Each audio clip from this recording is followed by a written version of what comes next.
Mes parents m'ont interdit de rentrer à la maison pour le réveillon du Nouvel An, dégage. N'apporte pas la malchance dans la nouvelle année. J'ai affronté minuit seul. Mais alors que l'horloge sonnait minuit, mon téléphone a vibré. Ma sœur a appelé, sa voix tremblante et brisée par la panique. « Qu'est-ce que tu as fait ? Maman vient de voir les nouvelles. » Elle s'est effondrée. Je suis Élise Dubois, j'ai 30 ans. 3 jours avant le réveillon du Nouvel An, ma mère a appelé. Sa voix était calme, presque polie, avec le ton qu'elle emploie pour décliner une invitation qu'elle n'a jamais voulu accepter. « Élise, il vaudrait mieux que tu ne viennes pas cette année. La maison sera pleine d'invités importants. Nous avons besoin d'une ambiance positive pour la soirée. Tu comprends ? » J'ai compris. J'ai donc passé le 31 décembre seul dans mon petit appartement à Grenoble. La neige s'accumulait contre la fenêtre, le vieux chauffage cliquetait, des acclamations lointaines de voisins s'infiltraient à travers les murs fins. J'ai regardé l'horloge se rapprocher de minuit, me demandant si quelqu'un à Bordeaux avait même remarqué que je n'étais pas là. À exactement minuit 1, mon téléphone s'est allumé. C'était ma sœur, Camille. Sa voix tremblait, à peine plus qu'un murmure, entrecoupé de respirations rapides. « Élise, qu'est-ce que tu as fait ? Maman vient de voir les nouvelles à la télévision. Elle s'est effondrée juste devant tout le monde. Elle ne respire pas bien. Ils appellent une ambulance. Bon sang, qu'est-ce que tu as fait ? » Les nouvelles dont elle parlait, mon entreprise, Vision Apex Technologies, venait d'être introduite en bourse à minuit avec une valorisation de 1,9 milliard d'euros.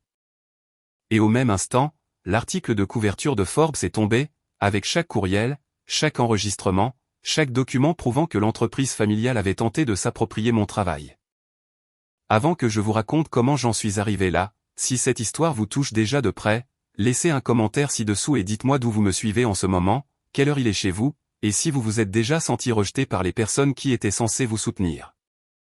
J'aimerais vraiment savoir que je ne suis pas la seule dans ce cas. Laissez-moi vous ramener là où tout a commencé. Laissez-moi vous ramener quelques années en arrière, à l'époque où les choses semblaient encore pouvoir être réparées. La famille Dubois avait des racines profondes dans les cercles établis de Bordeaux. Notre maison se dressait dans une rue bordée d'arbres du quartier des Chartrons, une grande demeure de style néoclassique avec des colonnes blanches encadrant l'entrée, de vastes pelouses entretenues par un jardinier de longue date, et des intérieurs remplis d'antiquités transmises par les générations précédentes. Des déjeuners de charité et des réceptions de réseautage y avaient souvent lieu, mêlant obligations sociales et opportunités d'affaires de manière harmonieuse. Santé Dubois remontait à mon grand-père, qu'il avait fondé au début des années 70 en se concentrant sur les appareils d'imagerie médicale durable. Les produits n'étaient pas des gadgets de pointe, c'étaient des machines robustes et fiables sur lesquelles les hôpitaux comptaient pour les procédures de routine à travers le Grand Sud-Ouest et au-delà. L'entreprise fournissait des revenus stables, soutenant le style de vie que nous avions toujours connu. Papa, Marc, gérait les opérations depuis son bureau au mur lambrissé. Il abordait tout de manière méthodique, évaluant les décisions en fonction de leur impact à long terme sur la réputation de la famille. Les week-ends comprenaient souvent des parties au club de golf avec des dirigeants d'institutions partenaires, les discussions passant des tendances du marché aux collaborations potentielles. Il élevait rarement la voix, préférant la stratégie discrète à la confrontation. Maman, Déborah, excellait dans la gestion de l'image extérieure. Elle coordonnait les événements avec précision, choisissant des menus et des arrangements floraux qui impressionnaient sans ostentation. Lors des réceptions, elle naviguait habilement dans les conversations, tissant des liens utiles tout en gardant son sang-froid. Leur partenariat semblait solide, un modèle de force complémentaire. Camille, en tant que fille cadette, attirait naturellement l'attention. Ses traits étaient frappants, ses manières engageantes, des qualités qui faisaient d'elle le centre des événements sociaux. Nos parents l'avaient encouragée dans ce sens depuis l'enfance, cours de musique sur le piano à queue dans le solarium, leçons d'étiquette, rôle dans des activités de club junior conçues pour étoffer son curriculum vie. Elle s'y conformait avec grâce, bien que je remarquasse une tension occasionnelle et des moments où son enthousiasme semblait répété après les douces corrections de maman sur son comportement ou ses choix vestimentaires. Mes intérêts ont divergé très tôt. Pendant que les autres faisaient du sport ou allaient à des bals, je bricolais avec l'électronique au sous-sol, assemblant des circuits de base et écrivant mes premiers scripts sur un ordinateur de seconde main. L'attrait résidait dans le potentiel, utiliser des logiciels pour améliorer la précision médicale, réduire les erreurs de diagnostic, améliorer tangiblement des vies. Les discussions au dîner sur les défis de l'entreprise suscitaient ma curiosité. J'imaginais des solutions numériques complétant le matériel. Le choix de l'université a déclenché la première vraie tension. Mes parents favorisaient des options proches comme Sciences Po ou HEC, mettant l'accent sur les réseaux d'anciens élèves et la proximité pour les vacances. J'ai fait des recherches sur les programmes, me décidant pour la filière informatique de l'école polytechnique avec une spécialisation en intelligence artificielle pour les applications de santé. Le programme promettait une recherche pratique dans des domaines émergents. Quand je l'ai annoncé, papa a exprimé des inquiétudes quant à l'aspect pratique, maman quant à la distance. Finalement, les fonds de la fiducie familiale ont couvert les frais sans débat, ce qui a permis mon départ. La vie sur le campus m'a immédiatement immergé, des cours sur les algorithmes avancés, des projets de groupe explorant les réseaux de neurones, des séminaires débattant de la confidentialité des données dans les technologies de la santé. Les soirées s'étiraient dans les laboratoires d'informatique, à optimiser du code aux côtés de camarades de divers horizons. J'ai contribué à des études sur la reconnaissance de formes dans les images de radiologie, présentant mes résultats lors de conférences étudiantes. Camille maintenait le contact par de fréquents appels vidéo. Elle décrivait ses dernières obligations, coordonner des ventes aux enchères pour des causes locales, assister à des dîners avec des prétendants approuvés. Des commentaires lui échappaient sur son désir d'une autonomie similaire. Personne ici ne remet en question mon emploi du temps, je partageais pendant mes récits de campus et mes démonstrations de prototypes. Ses réactions mêlaient admiration et une mélancolie qu'elle masquait rapidement dès que le bruit de fond signalait l'approche de maman. Ma dernière année a été consacrée à une concentration intense sur ma thèse, développer des cadres pour la détection automatisée d'anomalies dans les scanners. Les résultats ont dépassé les attentes, me valant une reconnaissance départementale et des mentions dans des publications. Les invitations ont été envoyées largement, y compris des places réservées pour le voyage de ma famille. Le jour de la cérémonie, le ciel était clair au-dessus du campus. Les diplômés en toge déambulaient pendant que les familles immortalisaient ces moments. J'ai scruté les sections à plusieurs reprises, espérant des visages familiers. Mais personne n'est venu. Une livraison est arrivée plus tard, un arrangement de bon goût de fleurs blanches et une note exprimant des regrets pour un engagement conflictuel, un événement majeur pour donateur où Camille jouait un rôle d'hôtesse visible. Les chroniques mondaines du lendemain matin présentaient des images de l'occasion, Camille, élégante parmi les contributeurs, les parents rayonnant à proximité. L'absence m'a profondément marqué, bien que je l'ai minimisé dans mes messages à la maison. La transition vers Grenoble a suivi peu après. Ce choix a fait sourciller mes contacts restants. Pourquoi les Alpes? Le coût de la vie a joué un rôle, oui, mais la motivation principale était de me séparer des attentes bien ancrées de Bordeaux. Les cercles interconnectés de Bordeaux portaient des rappels constants de la marque du bois, des pressions subtiles pour finir par s'aligner. Grenoble offrait une page blanche, un écosystème émerge autour de la recherche universitaire, des entreprises valorisant l'innovation plutôt que le lignage. J'ai trouvé un petit appartement dans un immeuble rénové du centre-ville, déballé l'essentiel et commencé à postuler à des initiatives locales. La période initiale a nécessité une adaptation, un climat plus froid, des événements à plus petite échelle, la construction de nouvelles routines. Les contacts de Camille sont restés constants, avec des comptes rendus détaillés de ses obligations en cours et des frustrations occasionnelles avec son rôle scénarisé. Maman a une autre liste de présentations, me confiait-elle. Je lui racontais mes expériences quotidiennes, mes premières ébauches pour un système indépendant. La fréquence a diminué au fil des saisons. Les réponses se sont raccourcies.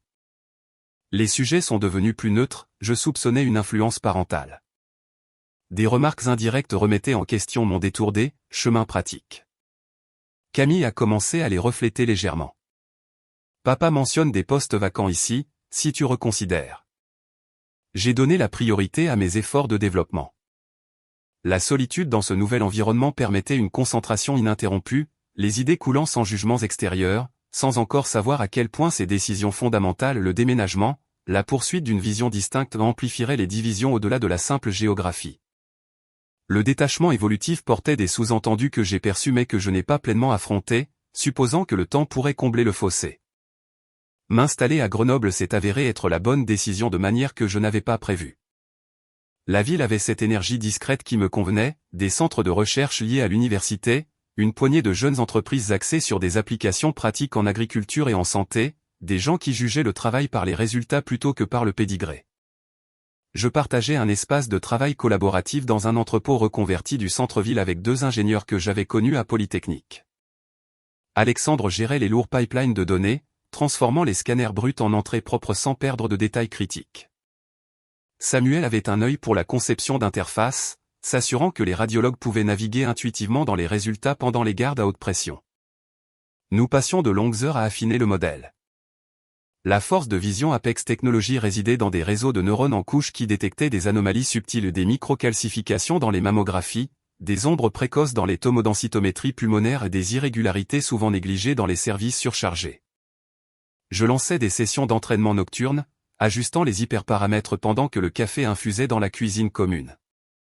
Les progrès semblaient tangibles, les taux de faux positifs chutaient, la sensibilité augmentait.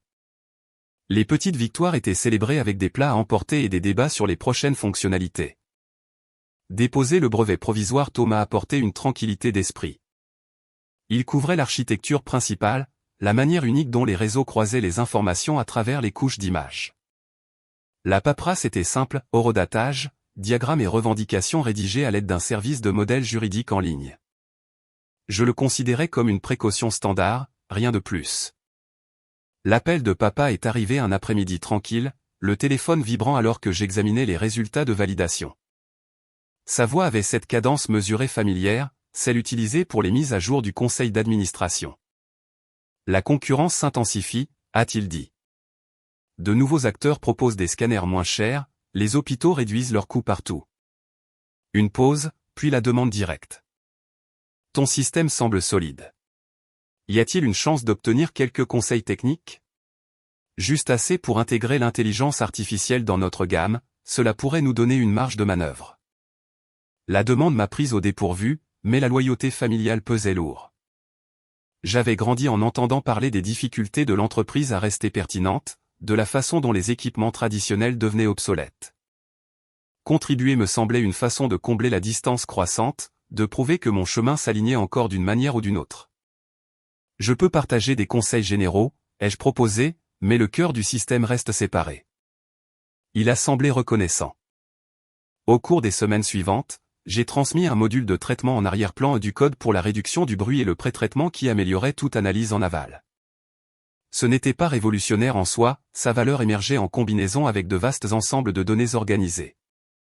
Je l'ai rationalisé comme un soutien inoffensif pour du matériel plus ancien, un geste pour maintenir un lien sans compromettre mon indépendance. Des nouvelles me parvenaient au compte-gouttes. Papa a mentionné des retours positifs du conseil, un intérêt renouvelé des investisseurs. Cela pourrait être l'avantage dont nous avons besoin, a-t-il dit une fois, le soulagement évident. J'ai ressenti une lueur de satisfaction, aidant sans bouleverser mes propres plans.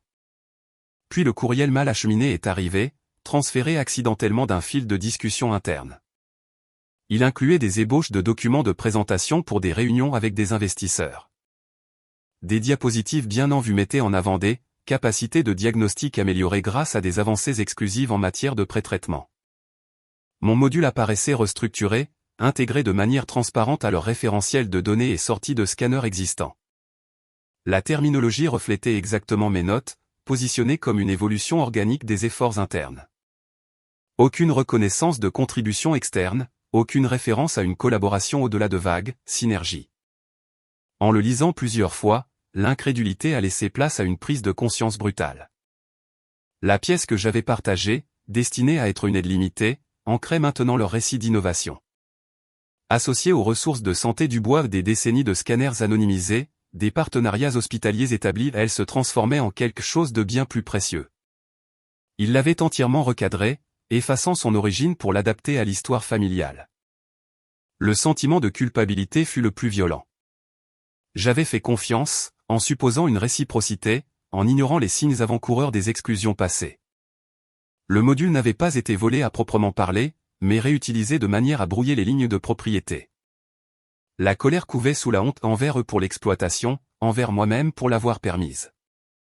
Les nuits apportaient une analyse agitée. Devrais-je exiger d'être crédité et risquer une escalade, ou accepter la perte comme le coup d'une foi mal placée? Mes collègues ont senti ma distraction. Est-ce que tout va bien à Bordeaux? A demandé Samuel lors d'une session de débogage. J'ai esquivé, me concentrant sur les fusions de code, mais la trahison a teinté chaque décision, soulignant ma vulnérabilité et l'équilibre entre l'indépendance et un attachement persistant. Le travail a continué et itération du modèle, demande de subvention mais portait maintenant le poids d'une trahison dont j'étais en partie l'auteur. Le ressentiment s'est accumulé lentement. Les appels occasionnels de papa semblaient différents, teintés de la supposition que d'autres suivraient. Je me suis retenu, mes réponses plus courtes. La prise de conscience s'est installée, la générosité avait été interprétée comme une concession. Mes limites avaient été testées et jugées flexibles. Réparer cela signifiait une confrontation pour laquelle je n'étais pas prête, ou une acceptation qui changeait tout. Maman a commencé à appeler plus souvent après cela. Les conversations commençaient innocemment. Elle demandait la météo à Grenoble, commentait une subvention récente que j'avais mentionnée en passant, mais bientôt les questions sont devenues plus pointues. Comment avance le projet, disait-elle, la voix légère. Puis, presque après coup, papa s'inquiète que la concurrence grignote notre part de marché. Je donnais des réponses vagues, veillant à ne pas en révéler trop. Le changement était subtil au début, une pointe de déception lorsque j'esquivais. Tu rends les choses plus difficiles qu'elles ne devraient l'être, a-t-elle dit une fois, sont-on toujours mesurés? Nous sommes tous du même côté. Je lui ai rappelé que la technologie de base était distincte, que je l'avais développée indépendamment. Elle répondait par un léger murmure, du genre qui suggérait que je passais à côté de l'essentiel. Les dîners du dimanche avaient toujours été non négociables auparavant. Même après mon déménagement, je recevais le texto de groupe de son assistante, heure, code vestimentaire, réponse souhaitée. Cela s'est arrêté. Aucune explication, juste une absence. J'ai remarqué le premier week-end manqué, puis le second. Quand j'en ai parlé lors d'un appel, maman a répondu tranquillement, nous avons réduit la cadence ces derniers temps, pour que les choses soient plus gérables pour tout le monde. Papa restait en dehors de ça, pour la plupart. Ces messages étaient brefs, axés sur les mises à jour du conseil d'administration ou les problèmes de trésorerie. Pas d'invitation, pas de questions sur une éventuelle visite. Les textos de Camille se sont également raréfiés, des réponses courtes à mes prises de nouvelles, des excuses sur l'organisation d'une autre collecte de fonds. Le silence semblait délibéré, un resserrement lent de la distance. Je me suis jeté dans le travail, de longues nuits à ajuster les paramètres, à exécuter des simulations sur des ensembles de données plus importants. Le modèle s'améliorait régulièrement. Les cas limites étaient mieux gérés. Les investisseurs ont montré de l'intérêt pour des extensions de financement d'amorçage. Mais le manque de contact de la maison rongeait les bords de ma concentration. Noël approchait. Les années précédentes, j'aurais réservé un vol vers l'Est, arrivant à la maison impeccablement décorée, des guirlandes fraîches, un orchestre pour la fête. Cette fois, rien. Aucune mention de date, aucun indice de plan. Mi-décembre, maman a appelé spécifiquement à ce sujet. Ces mots étaient directs, enveloppés de considération. Nous organisons une réunion plus petite cette année. Seulement ceux qui contribuent vraiment à l'esprit des choses. Un temps. C'est mieux ainsi. La ligne est devenue silencieuse après cela. J'ai réussi à formuler un accusé de réception neutre avant de mettre fin à l'appel. Pas de dispute, pas de supplication, juste l'acceptation de la limite tracée. Camille a téléphoné le soir suivant. Elle semblait fatiguée, sa voix plus basse que d'habitude. J'ai entendu parler de la conversation de maman. Je suis désolé. Elle subit beaucoup de pression. Puis, avec hésitation, elle parle depuis un moment de la façon dont tes recherches pourraient tout sécuriser à long terme, comme si l'incorporation avait toujours été latente. La révélation s'est installée lourdement. Pas une surprise, exactement, mais une confirmation de l'intention sous-jacente aux demandes d'aide. Camille s'est empressée d'ajouter, je pensais que tu savais. Je ne voulais pas m'en mêler. Raccrocher m'a laissé troubler. L'idée que mon travail avait été considéré comme un héritage éventuel, non pas une collaboration, mais une obligation à recadrer chaque interaction antérieure. La colère se mêlait à la confusion. Avais-je été naïve, ou les limites n'avaient-elles tout simplement jamais compté? Les appels suivants de maman comportaient des sous-entendus croissants, de doux rappels de la loyauté familiale, des références à la fiducie qui avait financé Polytechnique, des implications que l'indépendance venait avec des contreparties. J'ai commencé à les enregistrer automatiquement, une habitude prise après une recherche rapide sur les lois de l'État. Le consentement d'une seule partie signifiait la légalité de mon côté, une sauvegarde que j'espérais ne jamais avoir à utiliser. Rejouer les fichiers est devenu son propre tourment. Chaque écoute mettait en évidence le phrasé calculé, la façon dont le refus était dépeint comme de l'ingratitude. Les nuits s'étiraient, les pensées tournant autour des mêmes questions. Conserver des preuves était-il une trahison ou de l'autopréservation? La confrontation risquait une explosion, l'accommodement signifiait l'effacement. Camille me contactait moins, ses réponses polies mais distantes. Papa évitait entièrement les sujets personnels. La séparation est devenue tangible non pas par des déclarations dramatiques, mais par des omissions cumulatives qui ont creusé l'espace où la connexion existait autrefois. J'ai résisté à une rupture complète. Il restait la seule famille que j'avais, aussi imparfaite que soit la dynamique. Y mettre fin de façon permanente semblait extrême, une porte claquée sans chance de réouverture. Pourtant, l'érosion continuait, chaque contact ignoré renforçant la dérive. Le doute persistait, le fait de résister avait-il durci leur position, ou le retrait avait-il été inévitable? Quoi qu'il en soit, le travail fournissait un point d'ancrage, progrès sur les intégrations, retour positif des bêta-testeurs. Mais le poids personnel persistait, une tension non résolue s'insinuant dans les routines quotidiennes. Une rupture complète restait une ligne que je n'avais pas franchie, m'accrochant à des fragments d'espoir au milieu des relations qui se refroidissaient. Chercher des conseils est devenu l'étape suivante. J'ai envoyé un courriel au professeur Martine Lambert, mon ancienne conseillère de Polytechnique. Elle avait supervisé ma thèse, m'avait poussé à affiner mes méthodologies, et avait toujours insisté sur la preuve rigoureuse plutôt que sur les hypothèses.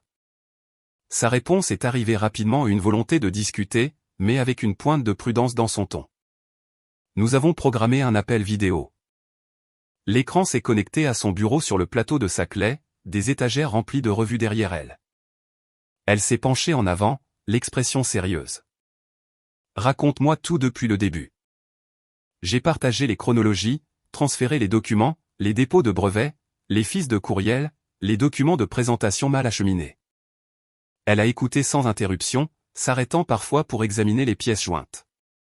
Quand j'ai eu fini, un silence s'est installé. Puis, c'est compliqué. Mis à part la dynamique familiale, tu as besoin d'une indépendance à toute épreuve. Elle n'a pas accepté mon récit pour argent comptant. Au lieu de cela, elle a sondé les lacunes. Montre-moi les journaux de développement antérieurs à tout partage. Prouve que le cœur du système provient uniquement de tes efforts ici. Le défi m'a piqué, mais j'ai compris. La confiance exigeait une vérification, surtout avec des enjeux aussi élevés. Au cours des sessions suivantes, j'ai compilé des preuves, des dépôts de codes datés, des notes de laboratoire des serveurs de l'université, des témoignages de collaborateurs de la première heure. Martine a tout examiné méticuleusement, questionnant les chevauchements, suggérant des corroborations supplémentaires. Son évaluation finale avait du poids. C'est solide. L'innovation principale est la tienne, mais l'intégration avec leurs ressources crée une ambiguïté. Des œuvres dérivées pourraient donner lieu à des réclamations. Elle a recommandé une consultation juridique immédiate. Maître Antoine Leroy m'a été recommandé par le réseau des anciens élèves de l'université, spécialisé en propriété intellectuelle pour les fondateurs de technologie. Notre première réunion a eu lieu dans son bureau du centre-ville de Grenoble, avec vue sur l'Isère. Il a étalé des impressions sur la table de conférence, soulignant les dispositions. Le brevet provisoire protège le cœur de l'algorithme, a-t-il expliqué. Mais le module que tu as fourni, combiné à leurs ensembles de données et à leur matériel, forme quelque chose de nouveau. Il pourrait plaider la copaternité ou une licence implicite. Les poursuites reconventionnelles se profilaient comme un risque, diffamation, rupture de confidentialité si un accord de non-divulgation existait suite à des discussions passées. L'avertissement a été dur. Un litige pourrait s'éterniser, drainer les ressources et effrayer les investisseurs. Dans le pire des cas, cela retarde ou fait dérailler ton introduction en bourse. Vision Apex Technologies avait pris de l'élan. Des projets pilotes réussis avec des cliniques régionales et des lettres d'intention de sociétés de capital risque nous valorisaient à 1,9 milliard d'euros avant financement. Le timing était extrêmement important. Maître Leroy a exposé les défenses, des dossiers clairs de création indépendante, aucune cession formelle de droit, des lois d'État favorisant les inventeurs individuels. Nous pouvons gagner, a-t-il dit, mais la victoire coûte du temps, de l'argent et un examen public. Il a fait une pause. Es-tu prête à ce qu'ils se battent salement? Les nuits ont intensifié mes doutes. J'arpentais l'appartement, pesant les issues possibles.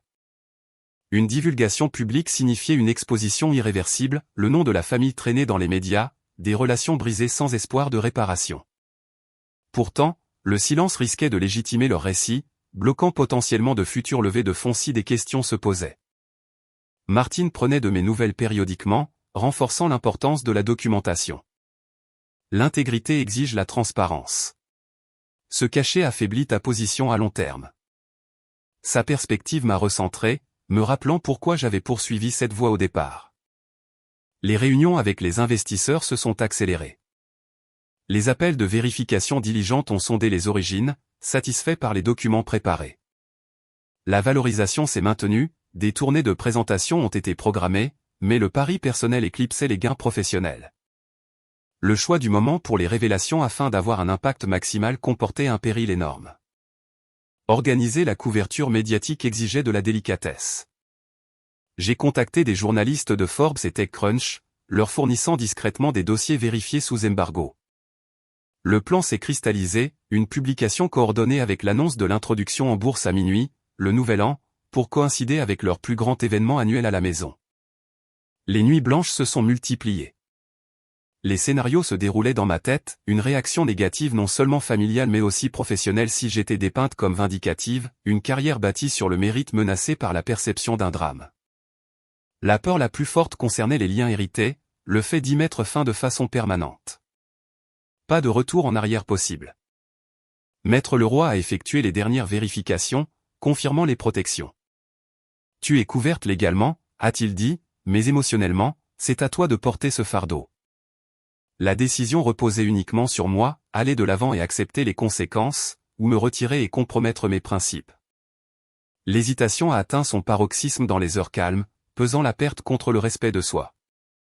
Les enjeux englobaient tout ce que j'avais construit depuis mon départ de Bordeaux, l'autonomie, la réussite, une identité distincte des attentes des Dubois. Reculer signifiait y renoncer. L'engagement s'est solidifié progressivement. Les preuves ont été emballées, les embargos fixés. Le compte à rebours a commencé, ma résolution se durcissant au milieu d'une appréhension persistante quant à ce que le déchaînement de la vérité coûterait sur tous les fronts. Le réveillon du Nouvel An a apporté une épaisse couverture de neige sur Grenoble. La vue de ma fenêtre ne montrait que du blanc, des rues ensevelies, les contours des voitures adoucis sous les couches accumulées, des chasse-neige occasionnelles passant avec leurs gyrophares ambrés. À l'intérieur, l'espace semblait confiné, le radiateur bourdonnant de manière inégale contre les températures en baisse. J'avais renoncé à toute tentative de fête, pas de musique, pas de repas spécial préparé, juste une tisane fumante à côté du canapé et une couverture bien serrée. J'avais résisté à la tentation de consulter les réseaux sociaux pendant la majeure partie de la soirée, sachant que cette esquive ne durerait pas. Alors que l'horloge approchait de minuit, j'ai cédé et ouvert Instagram. Camille avait publié abondamment. Les premières stories montraient les préparatifs de l'arrivée au manoir de Bordeaux, des camionnettes de livraison déchargeant d'élaborés centres de tables floraux avec des branches de sapin et des touches argentées, le personnel ajustant l'éclairage le long de l'allée circulaire. Venaient ensuite les arrivées des invités, des berlines et des véhicules utilitaires sport de luxe faisant la queue pour le service de voiturier, des femmes en robe longue sortant avec des étoles de fourrure contre le froid, des hommes en smoking serrant des mains sous le portique. Des vidéos capturaient les détails intérieurs, un grand hall d'entrée transformé avec des candélabres en cristal sur chaque surface, des musiciens accordant leurs instruments dans le salon adjacent, des bars installés avec des sélections de premier choix et des cocktails signatures nommés d'après les jalons familiaux. Camille était très en vue, accueillant ses amis avec de chaleureuses étreintes, posant dans une robe bleu nuit sans manches qui complétait parfaitement le décor, riant sous les flashs des photographes professionnels qui circulaient discrètement. Les légendes mettaient l'accent sur la gratitude et la continuité, heureux de célébrer avec ceux qui nous élèvent, au-dessus d'un toast de groupe, honorer les traditions qui comptent le plus, à côté d'images de papa discutant avec des associés de longue date près de la cheminée. Maman apparaissait, orchestrant le tout en douceur, dirigeant les dernières touches par des gestes subtils. Son collier de perles captait la lumière alors qu'elle accueillait des couples influents. Le portrait dégageait une harmonie impeccable, les liens renforcés, l'héritage affirmé par une prospérité partagée. Aucune trace des fractures sous-jacentes. Regardez, cela a intensifié le fossé. Leur rassemblement incarnait tout ce qui avait été cultivé pendant des décennies, le statut maintenu, les alliances renforcées au milieu de la célébration. Ma réalité se composait de cette modeste pièce, de décisions cristallisées aux conséquences imminentes. J'ai quitté l'application, posant le téléphone écran vers le bas. La tension montait à mesure que les minutes s'égrenaient. À minuit une précise, les alertes ont déferlé. La notification de Forbes en tête, Vision Apex Technologies fait ses débuts avec une valorisation de 1,9 milliard d'euros alors que sa fondatrice révèle un conflit de propriété intellectuelle familiale. TechCrunch a fait écho instantanément, avec un reportage approfondi intitulé « Derrière le lancement à 1 milliard », des documents détaillent une tentative de revendication sur la percée en intelligence artificielle de sa sœur. Le timing s'alignait parfaitement avec les signaux du marché et la levée de l'embargo. L'appareil a vibré avec insistance sur la surface de la table. Le nom de Camille s'affichait. J'ai répondu après plusieurs sonneries. La connexion s'est ouverte sur un pandémonium, des voix fortes se chevauchant, des mouvements précipités résonnant sur des surfaces dures. Son discours était haché, entrecoupé de sanglots. « Élise, tu dois arranger ça immédiatement. Maman vient de tomber au milieu de la pièce quand la nouvelle a flashé sur les téléphones de tout le monde. Elle a touché le sol avant que quiconque ne réagisse. Les invités enregistrent tout. Des journalistes sont apparus dehors, je ne sais comment. Une équipe d'urgence est en train de l'évacuer. Elle est consciente mais ne répond pas bien. Contacte la publication, dit que c'est une erreur. N'importe quoi pour faire disparaître ça. » Les larmes étouffaient ses appels, sa vulnérabilité complètement exposée. Les sons ambiants peignaient le chaos, des murmures inquiets des participants, des ordres criés pour dégager un passage, le roulement des roues d'équipement. Maman a intercepté brusquement, sa prise évidente malgré son état. Sa voix était faible et essoufflée, mais sa résolution intacte. Cette destruction s'arrête ici, ou je garantirai une ruine totale. Les avocats sont déjà engagés. Poursuite en diffamation. Délits commerciaux. L'arsenal complet. L'exposition ne te protégera pas. Je viderai toutes tes ressources jusqu'à ce qu'il ne te reste plus rien. Le défi persistait à travers une tension évidente, sa volonté de contrôle persistait même dans cette position vulnérable. Camille protestait à proximité, tentant de récupérer le téléphone. « Maman, lâche. Ils doivent te surveiller. » La prise s'est resserrée involontairement, son cœur battant visiblement dans sa gorge. La visualisation s'est cristallisée, une affaire élégante interrompue de façon spectaculaire, la matriarche terrassée en public, des décennies de sang-froid brisées par une révélation numérique. Les participants étaient figés entre l'inquiétude et le spectacle, le personnel s'agitant au milieu de la perturbation. Pour la première fois, le retour en arrière m'a semblé une option puissante. Les lignes directes des rédacteurs en chef étaient enregistrées. Une communication rapide alléguant un retard de vérification ou un problème de source pourrait adoucir le coup, contenir les retombées, préserver la possibilité d'un dialogue, empêcher une escalade médicale.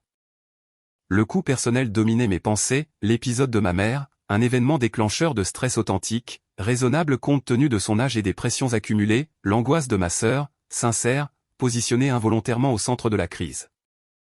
Mes doigts étaient prêts à composer les numéros de mes appels récents, prêts à lancer le contrôle des dommages.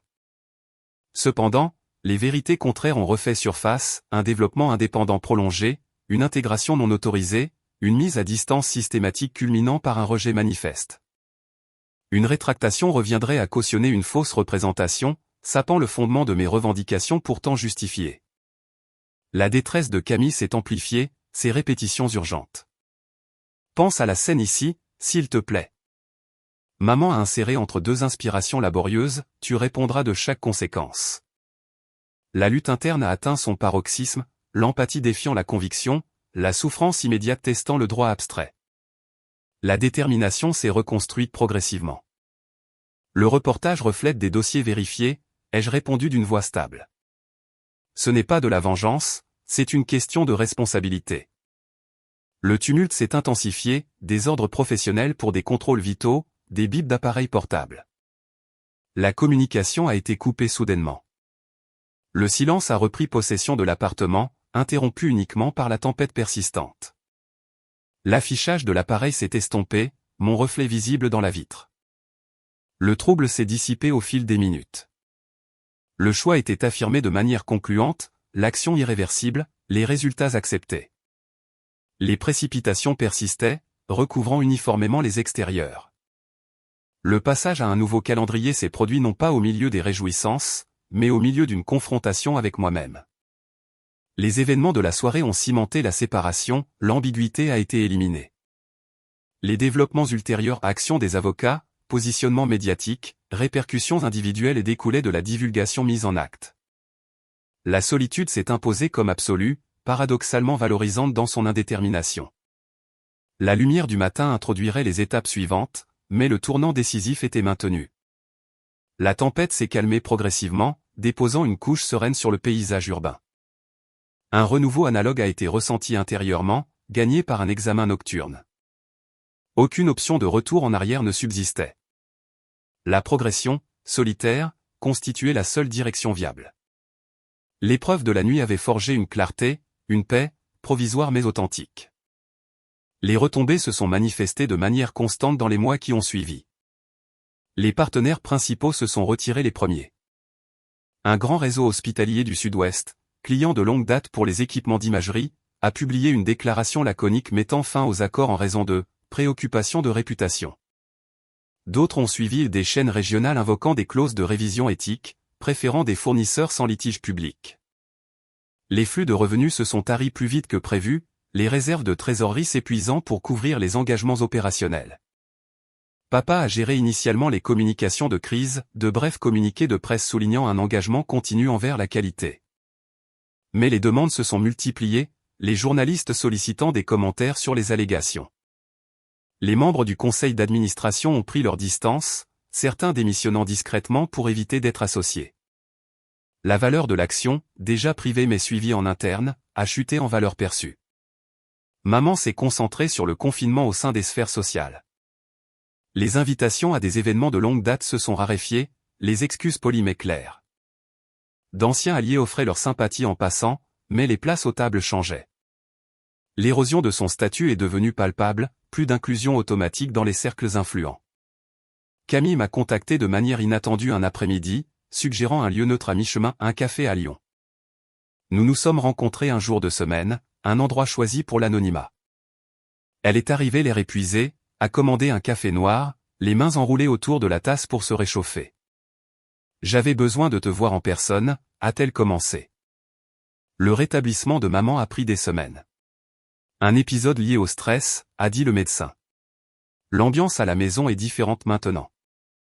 Des excuses se lisaient dans ses mots, le regret de son silence pendant la montée des tensions, un plaidoyer pour comprendre la peur parentale de tout perdre ce qu'ils avaient construit. Elle a demandé si une rétractation ou une clarification restait possible, la présentant comme une « guérison » plutôt qu'une défaite. Ils abandonneraient les poursuites si tu faisais un pas vers eux. Les discussions sur l'héritage sont venues sur le tapis. Une plus grande part pour moi si les choses se stabilisent, mais je partagerai, j'aiderai à reconstruire les ponts.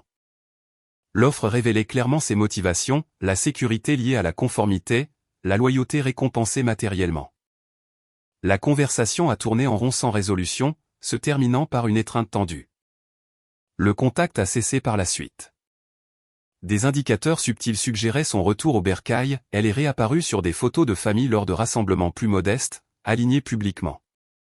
Les procédures judiciaires ont avancé simultanément. Maître Leroy a coordonné les dépôts de documents, et des dépositions ont été programmées dans différentes juridictions. L'avocat de la partie adverse a été agressif au début, avec des requêtes en irrecevabilité pour divers motifs. La phase de communication des pièces a exposé des mémos internes reconnaissant les origines externes, affaiblissant leur défense. Des pourparlers de règlement ont commencé, les offres augmentant à mesure que les faiblesses apparaissaient. La victoire est venue par un jugement favorisant la pleine propriété. Aucun dommage et intérêt n'a été accordé, mais un précédent a été établi. Les frais ont été partiellement récupérés, ma réputation d'innovatrice affirmée. Le coût personnel s'est accumulé différemment.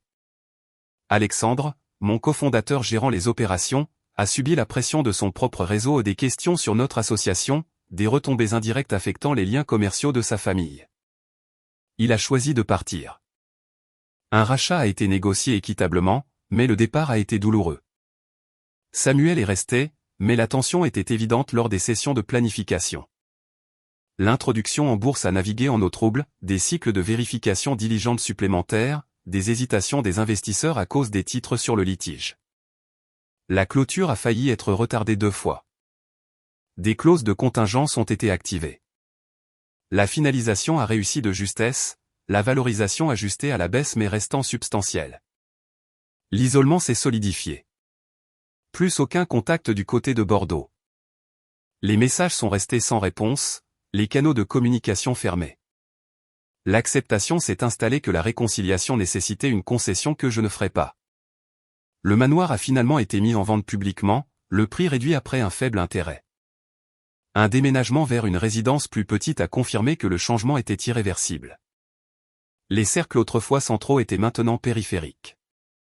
L'alignement de Camille était complet, l'incitation de l'héritage l'emportant sur la proximité d'antan. La perte s'est inscrite comme la confirmation finale de liens conditionnels. Le paysage professionnel s'est remodelé sans l'interférence des liens du sang. Vision Apex s'est développée prudemment, des partenariats formés uniquement sur le mérite. Les réussites avaient un goût doux amer, la validation gagnée, les liens coupés. La réflexion a apporté de la clarté sur le coup. La victoire a préservé l'intégrité mais a exigé des relations. Des collaborations irrécupérables ont été modifiées. La séparation complète a été acceptée comme le tribut nécessaire pour l'autonomie acquise. La vie a continué, ses fondations construites par moi-même, sans obligation persistante envers les attentes passées. Le prix a été payé, une séparation absolue de mes origines a encadré un avenir sans entrave. La vie a repris son cours avec un rythme qui semblait entièrement mien. Une fois que tout s'est calmé, Vision Apex Technologies s'est développée de manière que je n'avais pas pleinement anticipée. Des hôpitaux de la région Auvergne-Rhône-Alpes ont signé, d'abord attirés par la fiabilité du système dans les services d'urgence très fréquentés. Le bouche-à-oreille a fonctionné à travers les réseaux professionnels, des présentations lors de conférences de radiologie, des articles évalués par des pairs soulignant la réduction des erreurs de diagnostic. De plus grands réseaux ont suivi, avec des accords pluriannuels qui ont apporté des revenus stables et des opportunités de personnalisation. L'équipe s'est agrandie avec soin. Samuel a pris plus de responsabilités, supervisant les déploiements pendant que je me concentrais sur les feuilles de route de recherche. Les nouvelles recrues venaient d'horizons variés, certains de la grande technologie cherchant un impact significatif, d'autres de laboratoires universitaires, passionnés par la traduction clinique. Nous avons privilégié la collaboration, des rétrospectives régulières, en veillant à ce que chacun se sente entendu. La culture d'entreprise mettait l'accent sur l'équilibre, des horaires flexibles, des ressources en santé mentale, aucune attente de disponibilité constante. Le financement a continué d'affluer. Des cycles de financement se sont conclus avec des investisseurs valorisant la transparence de notre histoire, la considérant comme une force plutôt qu'un handicap. La valorisation a augmenté en conséquence, les ressources permettant d'investir dans des fonctionnalités avancées, l'intégration avec les dossiers de santé électronique, des alertes mobiles pour les résultats critiques. Des programmes pilotes dans des zones mal desservies ont fourni des données montrant une amélioration des résultats pour les patients ayant un accès limité aux spécialistes. La reconnaissance s'est construite progressivement. Les invitations à prendre la parole lors d'événements de l'industrie ont augmenté, des panels sur le développement éthique de l'intelligence artificielle ou les femmes fondatrices dans des domaines dominés par les hommes. Une conférence a mené à une nomination pour un prix célébrant les innovateurs faisant progresser le rôle des femmes dans la technologie. La cérémonie a eu lieu dans un lieu moderne du centre-ville de Lyon, avec des participants de tous les secteurs. Accepter la reconnaissance sur scène a été une validation et une reconnaissance de la persévérance autant que de la réussite technique. Grenoble est devenue ma maison de manière plus profonde.